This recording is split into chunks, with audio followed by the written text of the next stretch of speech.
हे friends, तो काफी quick review में बात करते हैं फाइनली प्राइम वीडियो पर रिलीज हुई फिल्म बवाल की, जिसका बवाल काटते हुए इस फिल्म के जैसे रिव्यू निकल कर आ रहे हैं समोसा के हिसाब से, उससे तो आपको यही लग रहा होगा कि ये काफी अच्छी बनाई गई नीतीश तिवारी की फिल्म है, जिससे हाँ मैंने भी उम्मीद काफी ज्यादा लगा रखी थी, जो कि अब इस फिल्म को देखने के बाद समझ आ गई है कि इतनी भी नहीं लगानी चाहिए थी। लेकिन हाँ, उन सब से हटकर अगर इस फिल्म को मैं कहूँ तो मैं इसकी टारगेटेड ऑडियंस नहीं हूँ, लेकिन फिर भी वन टाइम वॉच के हिसाब से ये फिल्म मुझे ठीक ठाक सी लगी है, जिसे देखने के बाद ये बात तो समझ आ जाती है कि इस फिल्म को थिएटर में क्यों नहीं रिलीज किया गया। और अगर उसके रीजन की बात करूं तो सिंपली ये फिल्म मास ऑडियंस को उतना अपील नहीं करती, जिसे ध्यान में रखकर मुझे लगता है कि मेकर्स की तरफ से इस तरीके का डिसीजन लिया गया, यानी कि फिल्म को सीधे ओटीटी पर रिलीज कर दिया गया। जिस हिसाब से मुझे ये एक परफेक्ट ओटीटी रिलीज फिल्म लगती है, जिनमें हाँ कमियां तो भरी पड़ी है, लेकिन कई सारी अच्छाइयां भी है, जिनमें से एक अच्छाई है इस फिल्म की स्टोरी राइटिंग, जो कि मुझे लगता है कि नीतीश तिवारी के साथ साथ उनकी वाइफ ने भी की है, यानी कि पूरा का पूरा क्रेडिट जाएगा उनकी वाइफ को, जिनकी इस राइटिंग में एक सिंपल सी कहानी जो हमें इसके ट्रेलर में बताई गई है वो है इसका फर्स्ट हाफ। जिस फर्स्ट हाफ में हम बड़बोले वरुण धवन के कैरेक्टर को देखते हैं, जो कि है अज्जू भैया का कैरेक्टर। बाकी ट्रेलर देख करके आपको समझ आ जाता है कि इस फिल्म में वरुण धवन के कैरेक्टर को, यानी कि उन्हें खुद ओवर एक्टिंग करने के लिए कहा गया, जिसमें वो कहीं कहीं इतना ज्यादा निकल गए कि ये फिल्म हमें जुड़वा और सुई धागा जैसी फिल्म का कॉम्बिनेशन लगती है। यानी दोनों को मिला लो वरुण धवन के कैरेक्टर को समझकर, ताकि आप वरुण धवन के कैरेक्टर को काफी अच्छी तरीके से समझ जाओ, जिसे समझने की इतनी ज्यादा जरूरत नहीं है, क्योंकि ये कैरेक्टर जो कि हिस्ट्री टीचर है, जो दिखाने के लिए मोहल्ले वालों को इतना ज्यादा अच्छा है कि उसने खुद के करियर का सेक्रीफाइस करते हुए पढ़ाई को चूज किया, ताकि वो दूसरे लोगों को पढ़ा करके टैलेंटेड बना सके। लेकिन ये बात मोहल्ले के एक अंकल भी जानते हैं कि वो कितना बड़ा फेंकू है, लेकिन फिर भी उसकी इज्जत और बनाए गए उसके इस बबल में वो किसी भी तरीके का छेद होने नहीं देना चाहता। ऐसे में उसकी लाइफ में आती है निशा, यानी कि जानवी कपूर का कैरेक्टर, जो इस पूरी फिल्म में काफी ज्यादा इनोसेंट बनने की कोशिश करती है, और हाँ कहीं कहीं पर वो लगती भी है, और कहीं कहीं पर वो हमें श्रीदेवी जैसी लेजेंड एक्ट्रेस की याद भी दिलाती है, जिससे कि हम उनके कैरेक्टर से रिलेट कर पाते हैं। लेकिन फिर भी देखा जाए, यानी कि काफी ज्यादा हार्श ऑनेस्टी पर चलते हुए तो दोनों ही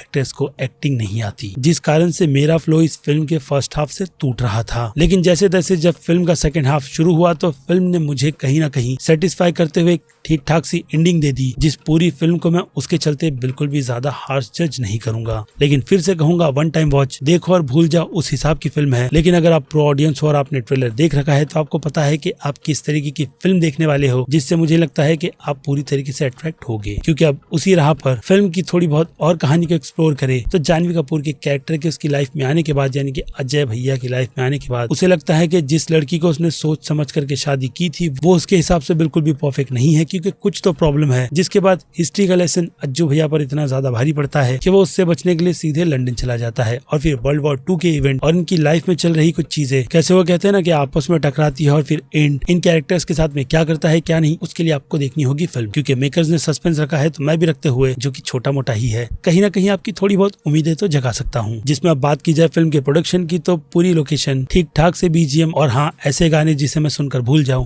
यही बताते हैं कि नीतीश तिवारी का डायरेक्शन अपने इस प्रोजेक्ट को लेकर के कहीं भी डगमगाता नहीं है। हाँ, अगर एक्टिंग के पार्ट को छोड़ दो तो, जिस कारण से 2 घंटे से ज्यादा की ये फिल्म, या फिर कहूँ कुछ 17 मिनट के आसपास की ये फिल्म हमें इस बात का एहसास दिला देती है कि इस फिल्म की लेंथ थोड़ी और छोटी होती तो ये फिल्म, जो बेकार से फर्स्ट हाफ को प्रेजेंट करती है कुछ अच्छे एक्टर्स को दिखा करके, जो इस फिल्म को अपने कंधों पर रखकर बचाने की कोशिश करते हैं, लेकिन फर्स्ट हाफ मेरी नजर में पूरी तरीके से डिप था, जिसमें बस जैसे कि मैंने कहा कुछ एक्टर्स ने वो अपनी परफॉर्मेंस के ही जरिए उन्हें बचा कर रखा था। क्योंकि बात की जाए वरुण धवन की परफॉर्मेंस की, तो जैसे कि मैंने कहा ओवर एक्टिंग के चलते वो मुझे इस तरीके के रोल में बिल्कुल भी पसंद नहीं है, जिस पर आपको पता है कि वो इस लेवल में किस तरीके की एक्टिंग करते हैं। इसके अलावा अब मुझे लगता है कि इस फिल्म को और भी ज्यादा जज करना चाहिए, क्योंकि ये फिल्म उस लायक है ही नहीं। तो सीधे मुद्दे पर आए, यानी कि इसकी रेटिंग्स पर, तो मास ऑडियंस इस फिल्म को बी की कैटेगरी में रखेगी, और बात की जाए क्रिटिक्स की समोसे के हिसाब से तो A- उनकी तरफ से दिया गया है, ये बात झुटलाई नहीं जा सकती। या फिर अगर उनकी तरफ से A भी दिया गया तो आप बिल्कुल भी मत चौंकिएगा, क्योंकि इस फिल्म की PR टीम ने अपना काम भरपेट किया है। इसके अलावा बात की जाए मेरी रेटिंग की, तो मैं इस फिल्म को बिल्कुल ही मास ऑडियंस की तरह बी की कैटेगरी में रखूंगा, जिस पर वन टाइम वॉच मैं बार बार से कह रहा हूँ। बाकी मर्जी तो आपकी ही चलेगी, क्योंकि मेरा पर्सनल ओपिनियन मैंने आपको इस वीडियो के माध्यम से समझा दिया है कि मुझे बवाल फिल्म कितनी बवाल लगी है और हाँ कितनी नहीं। बाकी राय कमेंट सेक्शन में लिख देना। मैं हूँ Aziz, movie stock show channel like share और सब्सक्राइब भूलना मत। मिलूंगा जल्द ही दूसरी किसी वीडियो में। Till then